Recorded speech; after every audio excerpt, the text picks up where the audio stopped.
Would you say a word about identifying with these labels? You said it a little bit, but I mean, should people be considering themselves gay, lesbian, these sorts of things, or are these labels that we shouldn't use? Here's my concern. Well, I know sometimes we just want like a yes or a no. The wrong no, question? It's a great question. It's a great. Yeah, that guy wants to know it. Whoever just drove by, he's pumped. He's really excited to get in here. I think sometimes we look for a yes or a no. But I think there's sometimes weightiness behind. So I'm not trying to not answer a question. It will be answered. I am concerned when we label ourselves with whether it be gay, straight, bisexual, transgender, all these different, not just within the LGBT community. So I'm going to take a second. When I moved to Ethiopia at 23, I sold my house, quit my real estate career, and started a nonprofit. When I came home, everybody called me a missionary. They're like, oh, you're the missionary in Ethiopia. I'm like, no. They're like, Kim, right? I'm like, yeah. You have the mission in Ethiopia. Yeah.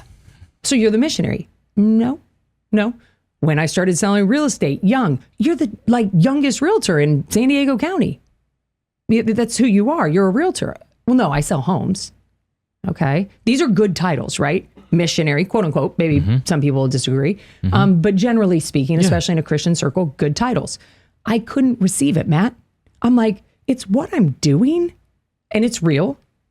But there was something within me, and I believe it was grace, that wouldn't allow me to take it as my identity. I wrote a book. Everybody starts calling me an author. I'm like, I'm not an author. I wrote a friggin' book.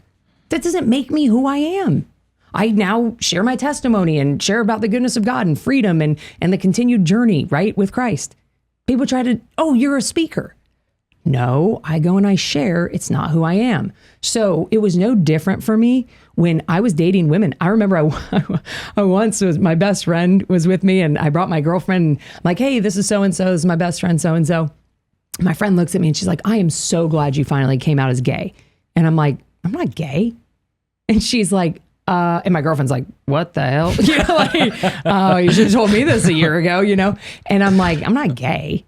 And she's like, well, who's she? I'm like, that's my girlfriend.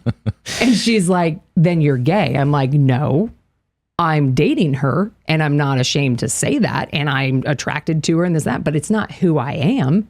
So I only say that because I rejected all these quote unquote good titles. And then with this other one in a Christian circle, gay would be seen as not a good or not a godly or holy, right, title. I rejected that too. So I rejected what was good and I rejected what was not good because ultimately it's not my identity. What happens during COVID when the mission got shut down? Who the hell would I be now? The mission stopped. I couldn't travel. For 2 years, I couldn't see the kids. Unemployed missionary. Right? Yeah, there's my new title. That. Like this changing identity. Yeah. That is not what Christ died for. We have forgot that his blood made us, brought us, and did what we couldn't do ourselves. And it brought us into right relationship with God, back as sons and daughters. And so for me, I could know who I wasn't and still not know who I am. You can know. Somebody could be like, oh, Kim, so you're Ethiopian, right? I'd be like, no, but I didn't do the genealogy study to find out that I'm a fourth German, whatever, all these things, right? Yes. Surely not Australian. And so in that, I think that the issue when we take a desire or something we're doing a lot of, and we now put it as who we are, my concern is you are rooting yourself in something that is changing, could possibly change, right? And that could be a good thing, quote unquote, or a bad thing, quote unquote.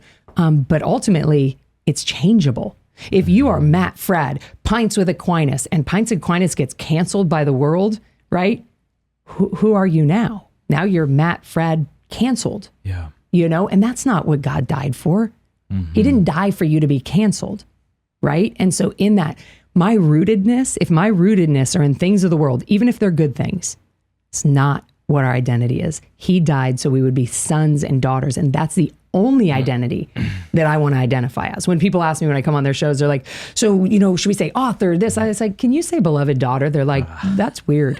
You know, and it is, it sounds weird. Still, can you do it though? Yeah, just do it. And they're like, how about you do it? I was just sharing yesterday and they're like, can you just say that? See, we are scared to take on identities as beloved sons and daughters. My question is why? Maybe because we're not really being taught about our sonship. what's really been done, what the gospel message is. Do we receive it?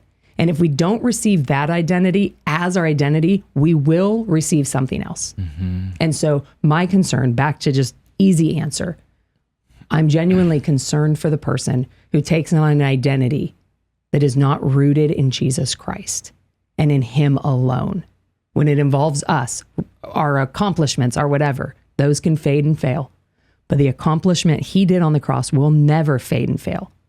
And so to me, that's the only identity any one of us who knows Christ and begins to know the Father through Jesus Christ, that's the only solid and eternal.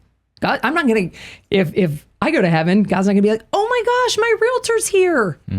Like, oh my gosh, Kim. You're going to be selling real estate here in heaven? Yeah. Not sure if you got the memo. You got row A. So in that, like, to me, I just think we need to get back to the sonship. And when we start to realize who we are to him, other things start to fall apart. Hey, thank you so much for watching. Before you go, do us a favor, leave a comment, let us know what you thought of the video, like, and subscribe.